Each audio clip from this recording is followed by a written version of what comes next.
வணக்கம். இது ஒரு சின்ன விழிப்புணர்வுக்கான இதுங்க. என்ன விழிப்புணர்வுனா, இப்போ ஈர்ப்பு விதி சம்மந்தப்பட்டது தான். அதாவது நம்ம எப்பயுமே அந்த பாசிட்டிவிட்டி எனர்ஜியில் இருக்கணும். அதனால தான் இந்த விழிப்புணர்வும் கூட நான் சொல்கிறேன். நான் மோஸ்ட்லி மற்ற யூடியூப் சேனலில் எதுவுமே நம்ம பார்க்க மாட்டேங்க. ஏன் சொல்கிறேன், இந்த பக்தி பாடல்கள் தியானம் சம்மந்தப்பட்டது, ஹீலிங் சம்மந்தப்பட்டது இதுனா ஓகே. அதெல்லாம் நீங்கள் பார்த்தீங்கன்னா உங்களை அது எதிர்மறைக்கு கொண்டு போகாத நேர்மறை சக்தி அந்த பாசிட்டிவ் எனர்ஜியில் தான் இருப்பேங்க.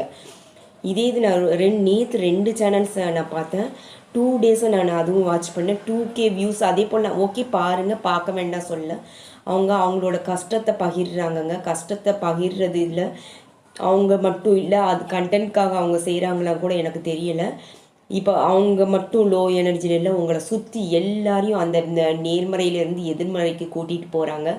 அந்த விழிப்புணர்வு வீடியோ போடணுன்ட்டு தான் நான் இப்போ சடனாக எனக்கு இந்த தாட்டு வந்தது, விழிப்புணர்வு ஏற்படுத்தணும்னு. இது த சீக்ரெட்டை பற்றி சம்மந்தமான இதுவும் கூட தான். நம்ம எல்லாருமே அந்த ஈர்ப்பு விதி மூலமாக எல்லாமே ஈர்த்துட்டே இருக்கும். இப்போ அவங்க கஷ்டத்தை பற்றி கண்டென்ட் போடுறாங்க, அவங்களோட துக்கம் எல்லாமே ஷேர் பண்ணுறாங்கன்னா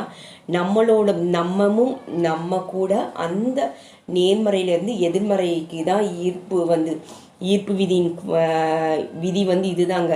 நேர்மறையை விட எதிர்மறை ரொம்ப சீக்கிரமாக ஈர்த்துருவோம்.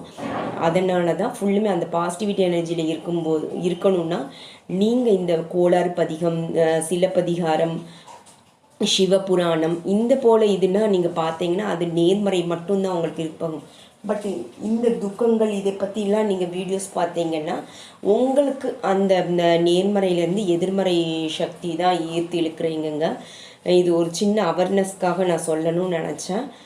இப்போ அதே போல் வீடியோ ஏன் பார்க்க வேண்டாம் நான் சொல்கிறேன்னா, நீங்கள் அந்த துக்கம் அந்த கவலைக்கான வீடியோஸ்லாம் நீங்கள் பார்க்குறீங்கன்னா நீங்கள் அதை தான் ஈர்ப்பீங்க. உங்கள் லைஃப்பில் நடக்க ஆரம்பிக்குங்க. எஸ், ஈர்ப்பு விதியின் சக்தியும் இதே போல் தான். அதுதான் த சீக்ரெட்டோட புக்கோட ரகசியமும் கூட. அதனால தான் இந்த விழிப்புணர்வு உங்களுக்கு ஏற்படுத்துகிறேன். கண்டிப்பாக எல்லாருமே இந்த விழிப்புணர்வோடு இருக்கணும். அதே போல் இந்த வீடியோஸ்லாம் தயவு செய்து பார்க்காதீங்க. அது உங்களை எதிர்மறை சக்தி தான் கூட்டிகிட்டு போகுது. அண்டு லோ எனர்ஜியில் நீங்களும் போவீங்கங்க. இந்த சிவபுராணம், இந்த பக்தி பாடல்கள், கந்தசஷ்டி கவசம் இதே போல் இதெல்லாம் நீங்கள் பார்த்தீங்கன்னா அந்த ஒரு ஹையர் எனர்ஜியில் இருப்பீங்க. அண்டு நேர்மறை சக்தியை மட்டும்தான் நீங்கள் ஈர்ப்பீங்கங்க. இந்த வாய்ப்பளித்த பிரபஞ்சத்திற்கும் உங்களுக்கும் நன்றி. God bless you all. Thank you, universe.